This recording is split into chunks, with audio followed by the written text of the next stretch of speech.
So, welcome everybody. Thank you for joining the second episode in our co-sell transformation webinar series. So, today I'm joined by Maria Chien from Forrester. Thank you, Maria, for joining us. I'm joined by Caday from Spur Reply. So excited to have you both here. Talking about co-sell transformation. So today we've got a packed agenda for you. Our goal is really to give you a framework to use for your own co-sell journey. Give you the, why we should be thinking about this right now, the co-sell strategy, the what, and what to watch out for. I mean, we have some great practitioners on the call today who are looking at co-sell day in and day out. And so they can tell you all about the success and the pitfalls. And then the timeline. And we'll leave you with a step-by-step guide. So while we're going through this presentation, please, we want to make this interactive. We will answer everybody's question at the end, but just put your questions in the chat box and we'll get to it. So with that, I'm going to transition over to Maria Chien, who is going to walk us through a lot of the research around today's buyers, as well as today's ecosystems and partners. Maria? Thanks. Yeah, thanks, Cass, so much. And I love how you set this up. It's around the why. And that's what I'm here to help shed some light on. I'm going to share some data, some insights, and really some trends that we're seeing and we're leading and substantiating for our clients. We work with thousands of clients in B2B, B2C, and B2B2C. But today I'm going to provide you specific insights around the B2B, B2B buyer, B2B ecosystems, et cetera, just so you can put it into context. When we talk about the state of B2B partner ecosystems, you must start with the most important element, and that's your buyers and customers. It's really your buyers and customers that define your partner ecosystem. Where do they buy? Who do they buy from? What are the implications and the criteria that they're using for buying? What's the impetus that they're buying from? So to gain critical insights into the latest B2B buying behaviors, like it's a buying process that impact your go-to-market strategies, that's going to be critically important. And the importance of really aligning to your buyers and customers and to your partners, buyer and customers. So then only then do you look at the role and the opportunity of partner ecosystems really in your growth strategy. So if we go to the next slide, I'm going to focus first on, like I said, where we're going to start. And we look at buyers and customers. We also look at those organizations' growth and productivity and performance. And companies that consistently put the customer at the center of their leadership, their strategy, and operations are more successful than non-customer obsessed organizations and companies. So putting customers and that customer at the center of what we do and how we do it. That's a lot of the why that Cass set up. So the first step is really becoming more audience centric, and it's to develop expertise and knowledge across your organization's target buyers. But you can't forget that sometimes those target buyers are different than your partners. So when I want you to have that mindset of who are we targeting and who are we jointly targeting? Because we know that B2B organizations often use the same go-to-market approaches that they've always used. However, B2B buying and buying behaviors change over time. So those providers that have a better understanding of the behaviors and the preferences of their target buyers are going to achieve better response, better engagement, and higher win rates. And that's what we're all about. So if we go to the next slide, the latest data from Forrester's annual Buyer's Journey Survey, which is the largest and most comprehensive business buying study in the world. It's got over 18,000 respondents.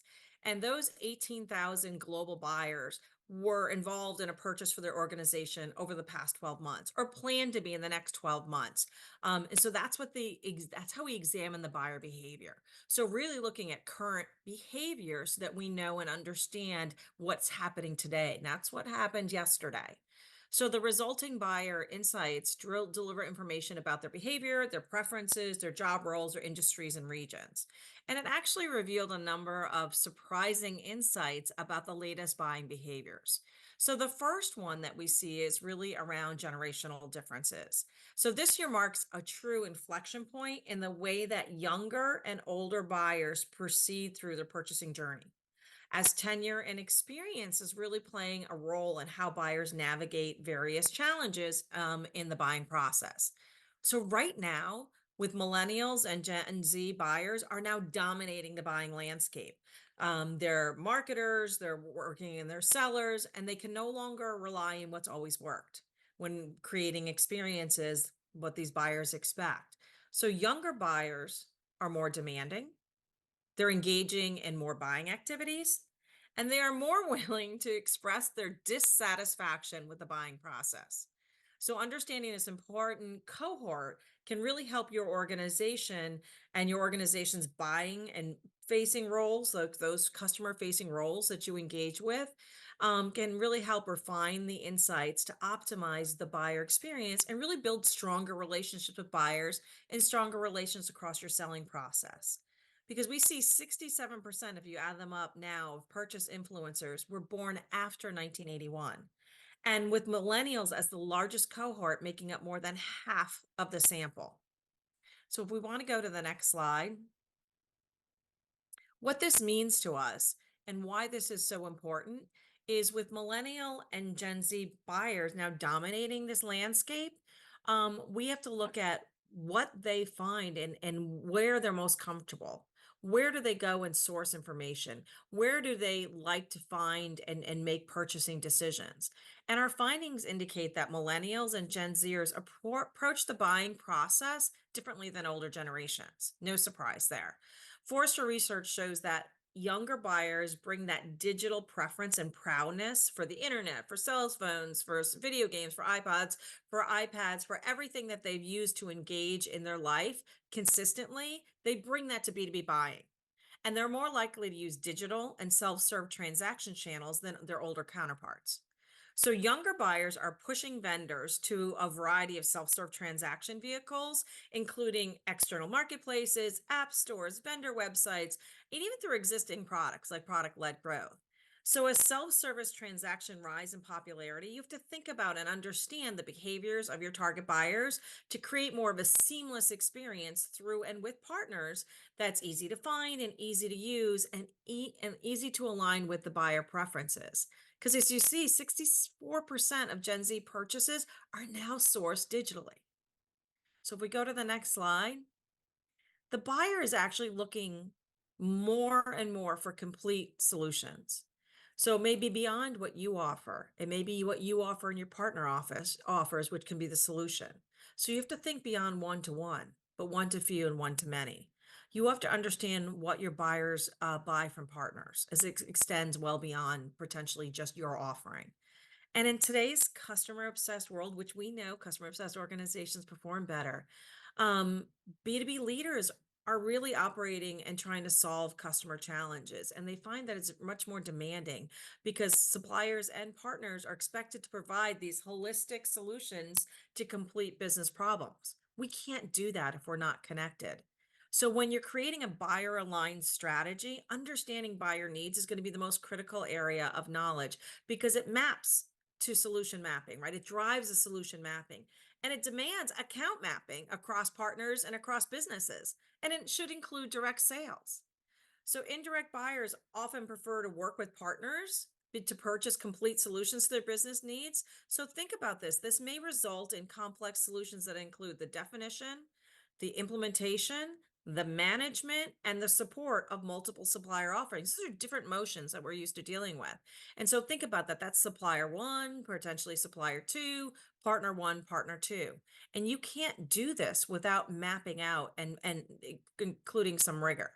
And in fact, if we go to the next slide, many organizations work also with two-tier distribution. And Ingram Micro, as we know, is a distributor that works across a multitude of brands and a wide variety of partner types. And so they see customer engagement at a massive scale. And so their CEO stated that on average product set has 6 different products and services to deliver one outcome to the client. So buyer expectations add complexity to these selling scenarios. And we have to look about and say some of the rigid, simplistic playbooks that we've used in the past are not helping our sellers. They're not helping keep up with shifting buyer behaviors. So reps to be successful, they have to line up all the dimensions of a deal. And this includes a multitude of buyer personas, multiple influencers, endless combinations of issues and needs that multiplies the complexity. So we need some direction. We need some rigor. So if you go to the next slide, if we talk about that changes in the complexity in a buyer, we're now in the middle, right? This is where many people mistakenly start. They start talking about their partner ecosystem, but you can't do that. You must start with the buyer and customer first. You must recognize that the changing fundamentals of co-selling and co-marketing to buyers is real. And how are we going to capitalize on that and extend that to our partner ecosystem? So, partner ecosystem leaders are adjusting to support these new models and to align with partners who support the buyer much earlier and throughout the entire journey. So, pervasive market forces are really creating these cascading disruptions and opportunities, and changing buyer and customer needs and business models are going to give way to more of an ecosystem economy and partner marketplaces. So, it's really up to you to take advantage of this. This is why we're talking about this today. In fact, if we go to the next slide and we look at what's happening in partner ecosystem, a partner ecosystem encompasses the complete universe of an organization's partnerships and indirect routes to market, but in consideration of the holistic value that they offer to B2B buyers and customers. So, value to your customers to find your partner ecosystem partners. And in a recent route to market survey that Forrester conducted, nearly half of the B2B organizations surveyed reported that they expect growth in the overall number of partners within their ecosystem. So either above last year or significantly above last year. So that's significant. That adds complexity. So if we go to the next slide, what does that look like? It's not just the type or business model of partnerships that are growing. We're seeing growth across the entire partner ecosystem. And according to Forrester's benchmark data, growth in the number of partners is expected across the entire spectrum of partner types over the next 12 months, including both transacting and non-transacting partners. So, example, one third of partner ecosystem marketers expected the number of partners in their ecosystem to increase. Think about managed service providers and cloud providers. It's 51%. It was 42% last year. If you look at distribution partners, is 56%. That was 44% last year. Tech and developer partners, again, those that you want to engage with and co-sell with, is 57%. That was at 45% last year. So many of these partner types do not do the sell through that we're used to, but would benefit from a rigorous sell with motion and methodology. So these might not be the partners that you're used to engaging or involved or evolved your programmatic support right to that business model. So again, this is a snapshot of Forrester's data on B2B partner ecosystems. And again, we see this is about the growth of partners overall, the number of partners within partner types. But this shift mandates a new approach to partner ecosystem engagement for suppliers to really realize the network benefit effects. So if we go to the next slide and we look at influence, this is an area that we weren't really talking about, the growth for non-transacting partners. Customers are talking to other types of partners, and they don't have sometimes we don't have as much ownership around brand building, customer experience, etc. So when you're thinking about engagement and program development, you have to not only consider the breadth, but the diversity of your ecosystem. You also have to move to more rigor and proven methodologies to scale and meet your revenue growth goals, right? Because partner influence revenue is increasing year over year.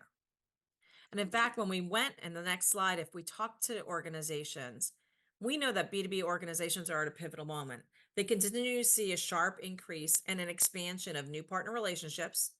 And then as you look at B2B buyers' processes, they continue to evolve with where and how they purchase and continue to diversify partner ecosystems. So we're creating formal and informal ecosystems, but they're indispensable to B2B buyers and to their growth strategy.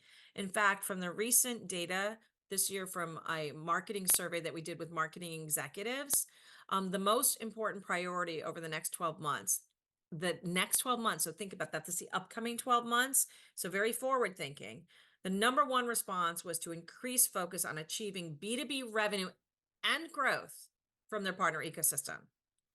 By the way, I just prior to this call looked at the 2024 survey data, and it is also in the number one slot for the upgoing. So this is a transformation.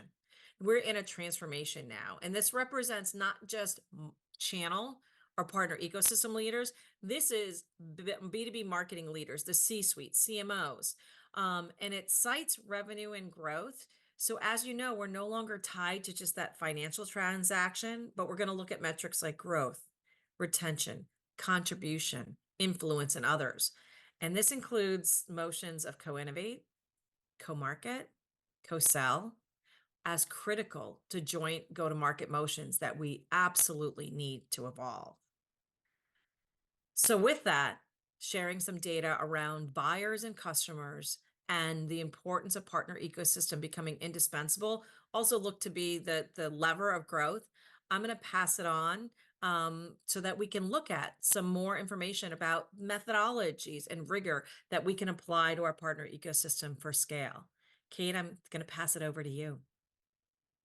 I'm going to take the baton here. Actually, Cass, I'm sorry. Going to But pass it I over to Cass. appreciate it, Maria. Those stats were amazing. I always appreciate the most latest research, and to any, executives that are in the crowd listening. Yes, we heard loudly and clearly, the buyers have changed and we are in the midst of a transformation. The playbooks that we have been running for the last 10 years, we need to throw those out. We've got a younger buyer, they're evaluating solutions, I think in an earlier call, you said they're not as trusting. And so these partners that have that trusted relationship, we need to be engaging them early and often. And then the way that buyers are purchasing now through marketplaces and, digitally, we have to be ready as companies for this evolution and change. And so it's no wonder that inside of even a mid-market deal, the complexity seems like you're almost running an enterprise cycle in a lot of these accounts, because buyers are trying to figure out, how does this all fit into my existing tech stack? And if there's 6 partners in every deal, you want your seller to be with all of those 6 partners that are messaging to your customer or to the buyer. But sales reps today are running blind. Everybody's trying to figure out, who at the OEM should I be talking to? Who at the ISV should I be talking to that's talking to my customer, my buyer? Which of the SIs has the best relationship? Who's the reseller they might be buying through? Or which cloud marketplace are they going to be transacting through? I mean, these questions are so hard to answer when we don't know who the people are. The sales rep doesn't, is supposed to be quarterbacking the deal, is blindfolded. And that it's just going to be even more and more complex as we throw more technology and more partners into this mix. And we call this, running around with spreadsheets and figuring out who is the Tom, who is the Chad, who is the Brad in these accounts that we need to be talking to as the quarterback of the deal. We call this random acts of co-selling. So everybody is doing it, but it's optional, right? And, some reps are really good at it, and some reps, they just can't work with partners. We call them the Lone Rangers, they are the champion. And there's, a lot of favoritism, because as a rep, I don't know what is my whole sphere of influence.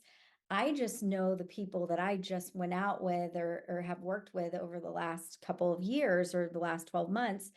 But are they really the people that have the, relationship or the technological know-how for this specific project that's going to win the deal?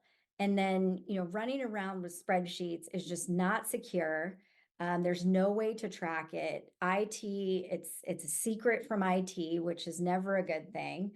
And our partner account managers, our channel account managers, they are in reaction mode. Everybody is reactionary. Nobody is proactive, and there's no way that they can even get credit for the work that they're doing, making all these phone calls and connecting sellers, because there's no time and there's no automation around it. So with that, I'm going to transfer it over to Kate, who's really going to talk about how do we take a company from these random acts of co-sell through a transformation. Awesome. Thanks so much, Cassandra, for bringing us together for this really important conversation, and Maria for providing an incredible data-driven view on why co-sell matters so much, particularly right now, today. So I've been working in the ecosystem strategy space for close to a decade with so many companies working on cracking that co-sell transformation code. The pace of our industry means transformation is almost always top of mind. Partner strategy, partner programs, incentives, like we'll be talking about today, co-sell, which can involve all of the previous elements. And as with any transformation, getting the fundamentals right is critical. So having clarity, driving scale, and ensuring buy-in across all levels of a company. And for co-sell, that last piece really, really matters because there's so many teams involved, both at your company and those that you're co-selling with. I think just as Maria referred to, right, it's an inside-out transformation of how you're thinking, reorienting around the customer, the buyer, and shifting buyer preferences. So there's a lot of change management involved. So stay tuned. We will talk more about change management at a future webinar. But before we dive into some practical tips on developing your strategy and program, let's talk about the fun part. What can go wrong? So while every company is different, at Spur Reply, we've frequently seen 6 key issues. So we can head to the next slide and take a look. And potentially you all on the phone can identify with some of these, right? So first off, internal culture getting in the way. We talked about this a little bit. Many sales reps, they've had that Lone Ranger mentality, but as Cassandra was speaking to, that's really not feasible with the modern buyer's journey, where there's so many critical elements and influences. And as Maria spoke to, right, an increasingly digital buyer's journey. And so that does not work anymore. Secondly, financial incentives. So it seems basic. I can't tell you how many partner leaders I've talked to who still feel really frustrated by their company's lack of comp neutrality. So you have to ensure that field team's comp is aligned for co-sell to work, and sellers aren't penalized for taking deals through or selling with partners. Lack of enablement is another pitfall. I've worked with many brilliant leaders who have the absolute right strategy, but their proposed initiatives just won't land. The build it and they will come mentality does not work when it comes to co-sell, unfortunately. So again, change management is key here, and stay tuned in a future webinar in the series. Next, focusing too much on partner teams. So field sellers are absolutely critical to co-sell success. So they have to be front and center. Ideally, your reps, by the time you're ending your internal rollout campaign, they're able to tangibly connect co-sell to their key care abouts. So that is really, really key for sure. Next, a take first approach. So approaching co-sell as win-win is key. We've all heard those horror stories of sellers who are approaching partners with a, hey, we're better than you mindset, right? But in reality, we know this. Each team is coming to the table with their own strengths, areas of expertise, and connections, and collaborating on an account together can unlock wins for each organization. So just ensuring that sellers all have this win-win mentality going in. And then finally, avoiding shadow IT. So pretty much every company that we work with has a crazy long IT backlog. And it can be a struggle to get priorities on the roadmap, but the answer is not building something homegrown or just giving up and trying to continue to juggle spreadsheets. Building a really strong business case can be key for getting executive buy-in, and data points such as what Maria walked us through, this Forrester data is so compelling. And that can help emphasize not just the opportunity, but also the opportunity costs of not acting to your executives. So let's dive into some practical tips. We can head to the next slide here, exactly, to ensure that you're avoiding these key pitfalls. So we'll take them step by step, starting with getting your strategy right. So step 1, establishing a strong strategy starts with understanding where you want to go. And then you can build a high-level co-sell roadmap to get from where you want to be to where you want to go by when. And I think that piece is really critical because it is a journey. It's not going to happen overnight. And it helps you stay, and your executive stay, realistic about when you'll see results. For initial steps, start focused. That's always a theme of mine. Tie in initiatives that you're leading to broader organizational priorities wherever possible. Co-sell, for the sake of co-sell, isn't nearly as compelling as co-sell as a tool to drive specific business outcomes that your skip and your executives care about. And then always don't try to boil the ocean. I always recommend starting with a pilot, but with that, it has to be with the right partners to achieve those targeted results. So, I recommend commencing co-sell efforts with partners you already have a strong relationship with, potentially a small group, and preferably ones who already share data with you or with whom you have a joint solution with, going back to what Maria was saying about those different types of partnerships, those really critical non-transacting partnerships. This goes without saying, but always look for opportunities to get some easy wins and measurable outcomes, because that's key for turning exec alignment into enthusiasm and then evangelism. So the next step, that business case. Since you now have your roadmap, build a business case and plan around it. This is where, again, tying to your broader organizational priorities really pays off. So identify a set of OKRs aligned to your plan, and always socialize with sales leadership. Don't do this in a silo. So as you're defining what wins mean to you and to your organization, talk with your sales leadership early. And then don't make it a one-time thing. If it's possible, integrate co-sell updates into your QBR rhythm so that you're providing that regular visibility to wins and impact from co-selling efforts. And since you've already thought about those business needs, sales team and partner alignment, you're well on your way to defining key use cases. And so defining those key use cases and then scaling through defined sales plays is really, really critical. And that will help you take this co-sell from a concept to co-sell to something implementable that drives real results for your organization. And so finally, step 3, the program pieces. So as we move to the next slide here, your program should have really specific policies around what type of data is shared and at what level, clear rules of engagement, and then clarity on commission and incentives. And as always, my practical tip here, use incentives to drive behavior that won't happen naturally. But if it's going to happen without needing to incent it, don't put more budget against it. So always kind of think through what feels unnatural that I might need to incent, at least at first, and then what feels really natural where I don't need to put additional money against it, and maybe some non-financial resources would be helpful. And then it's all about ensuring clear roles and responsibilities. For your partner team, upskilling for your sales teams, clear expectations and accountability, and ensuring comp supports your strategy, again, avoiding that pitfall. And then you can develop your program rollout plan. And a quick note on that program language that we're using here, it doesn't mean a separate program from your core partner program. You're not standing up something in a silo. It's simply referring to established policies and processes around co-sell that allow you to scale instead of doing random acts of co-sell, like Cassandra spoke to earlier. And so if you want to avoid the program language, that's totally fine. Just ensure that you have consistency in place.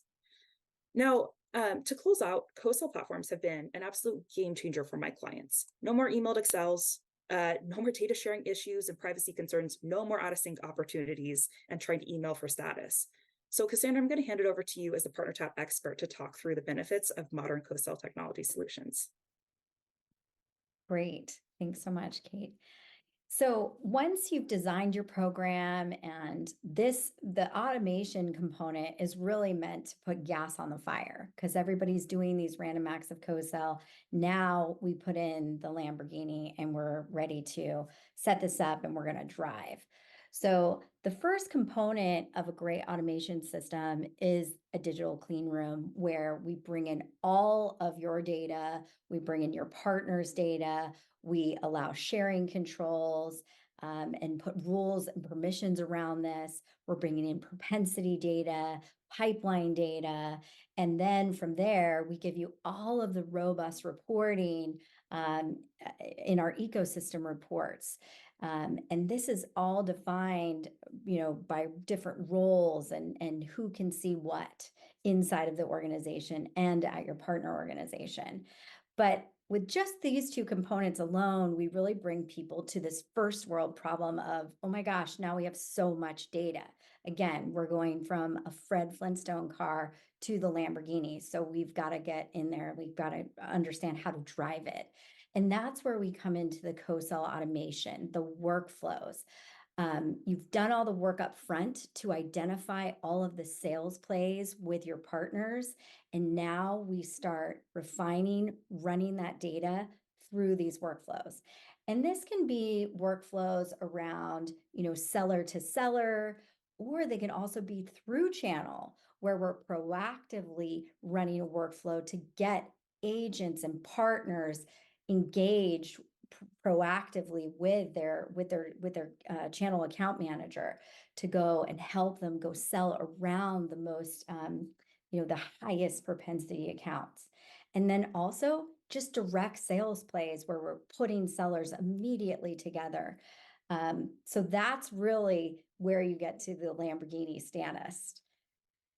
But the last thing is, and this really comes as you're implementing technology, you've got to craft the messaging. You've got to sell it internally. You've got to sell it to your sales leadership. You've got to sell it to your C-suite that this is the direction we're going. And you've got to sell it to your partners who also need to sell it to their sales teams. Because if you put in the Lamborghini and you're running these workflows and both, the sellers aren't ready or they don't know about the program, they are not going to get in the car and start driving, right? So this is such a great program for them because now they are no longer reactionary. They are actually having deals land in their laps and identifying those 6 partners to work with before an opportunity is even created for them. So now you're ready to go, run your program. And with that, we are finished with our webinar, but we will be sending out all of this collateral to everybody that's registered and joined. If you missed our first webinar, there will be a link there for you. And then we would love for you to join our next 2 webinars, how we talk about launching your program. And the last one is really the co-sell desk of the future. It's the one I'm most excited about. And with that, we will be looking at the chat for any questions. So please send your questions. I think I see a few right now, but if you want to reach out to any of these people on the slide, Maria shared a snippet of her research, but there's a lot more. So please reach out to the Forrester team, Maria and Hannibal. And then Spur Reply, Reagan and Kate, they have been working day in and day out for years with companies on transformation journeys. And then myself and Judy Lore about co-sell technology. So let me open this up. And okay, so this question is for Forrester. Is it possible to get access to more of Maria's data, more that's not just in the presentation? That's a great question. And we do have a wealth of data that's coming in all the time. Yeah, we work with clients all the time around how to optimize your partnering strategy, how to look at driving demand, engagement, enablement. But we also bring in that perspective that I brought in around buyers and what buyers want, what C-suite executives are spending from the marketing perspective, from the sales perspective, from the products perspective. So yes, reach out to us. We'll find a way to engage with us more closely. I think data, but also the perspective that data brings and how that can relate to actionable insights is really the most important thing. And that's really where we excel and work with clients every day. So happy to have that conversation. Awesome. And then Kate, there's a question about Spur Reply. How do you start engagements with your customers that are already in kind of a co-sell transformation? That's a great question. There's a couple of places if people are toward the beginning part of their co-sell transformation journey where we typically plug in. So the first part would just be doing an assessment and providing that roadmap. So for those who are kind of already dabbling, they're, a little bit in co-sell, have dipped their toes in, have, maybe had some successes and some misses, we can kind of help take a look at what you've done so far and then realign that into kind of a strong strategy and roadmap going forward that you can then take and socialize as kind of the new path forward. So that's one way that we like to engage initially. And then another way that we typically engage is actually on that business case piece, right? So if you have to make a case to executives, like you're bought in, maybe even, your partner leadership is bought in, but you're encountering resistance with either sales leadership or even all the way up to the C-suite at your company, we can help craft a really compelling story for your company, tailored specifically for your company. Wonderful. Well, that is it with the questions. We don't have any more coming in. So please, if anybody had questions, reach out to us. We are happy to answer them, and everybody will get this recording along with the deck that we shared. Thanks so much to our panelists, Maria and Kate. Really appreciate your time. That was great information and very, very helpful for everybody out there. Thank you.